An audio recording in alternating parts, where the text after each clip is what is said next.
Hey everybody.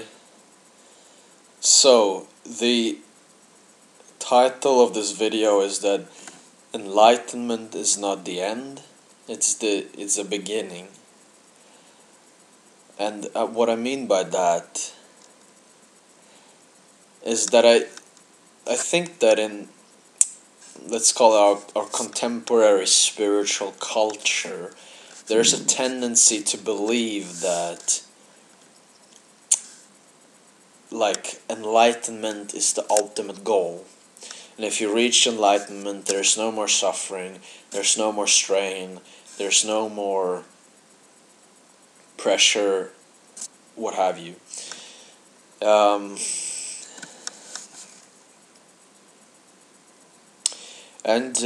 Sure, I mean, that's natural. You don't want problems in your life, you don't want stress, you don't want this or that doesn't feel good.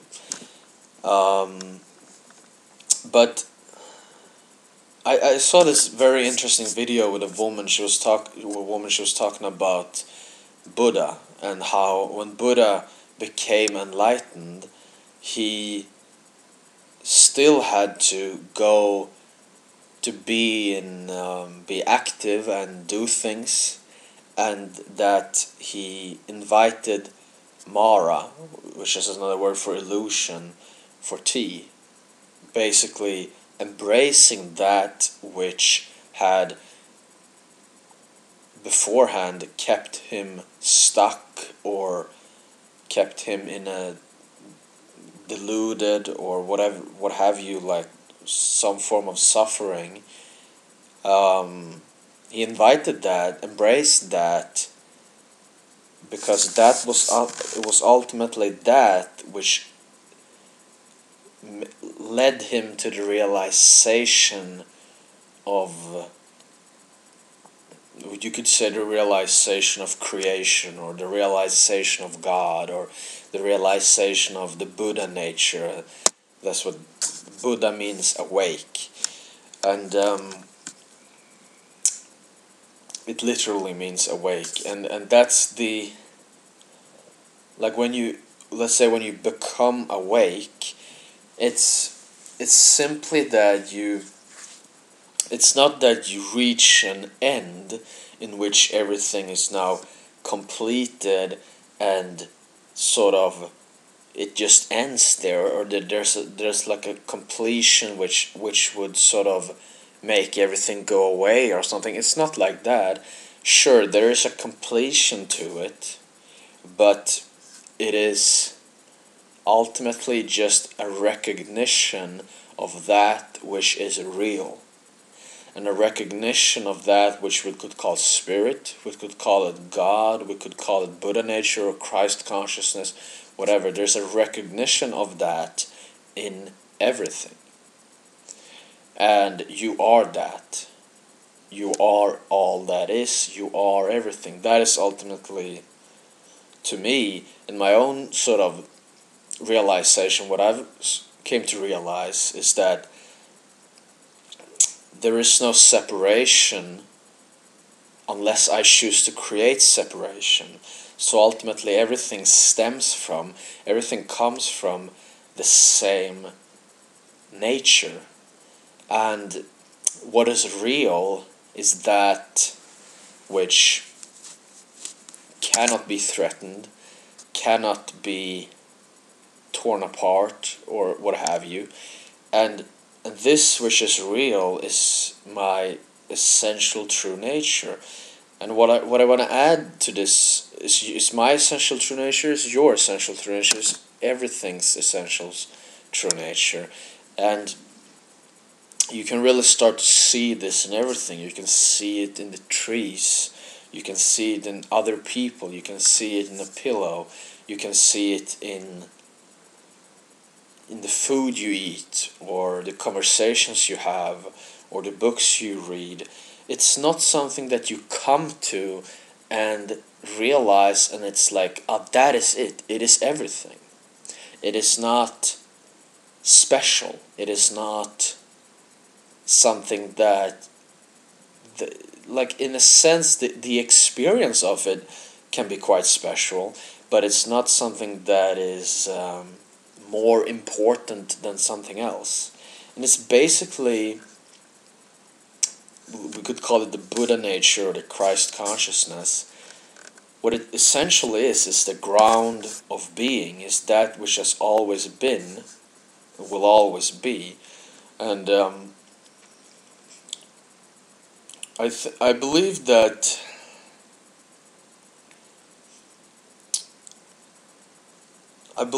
this is in our hearts what we yearn for, what we want in our lives. We want to be connected to that which is real. And it is very real, but it's not something that. So, but yeah, basically back to Buddha. Buddha invited Mara, or illusion, for tea, because that was ultimately what made him realize his true nature.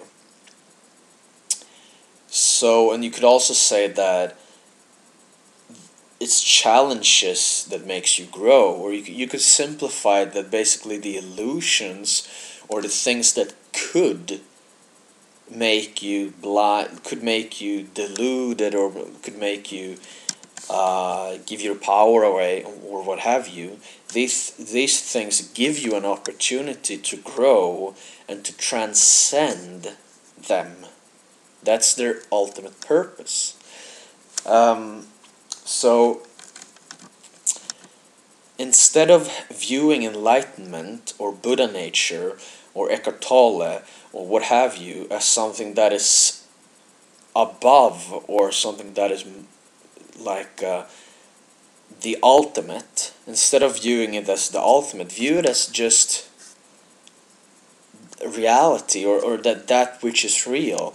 So that which is real is not special. It's not more important than what is perceived as not to be real. It is not, it's basically it just is. It has no quality to it. It's neither good or bad. It's not relative. So yeah, that's basically what I want to share with you today. And yeah, it's also like when you come to this realization of your true nature, which has always been. So it's a sort of coming home. It's a sort of like, it's a remembering. And when this occurs, it is very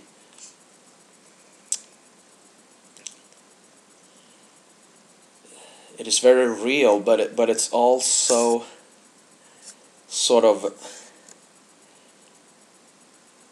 it's an experience of being intimate with what is. And being intimate with what is as that which is real is in itself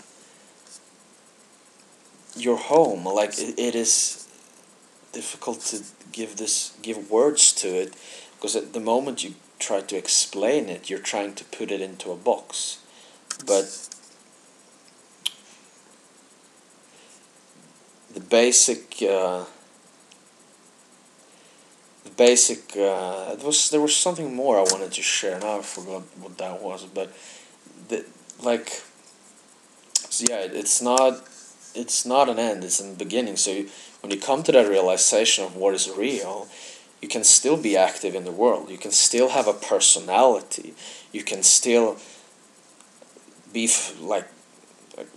express yourself creatively. You can do this, you can do that. It's not like something when you just like get it and then you sit and meditate and everything. Just it's not meant to be something that moves you away from the activities of everyday life. It is something that's supposed to ground you into those activities, so you can bring more presence, more depth into those activities.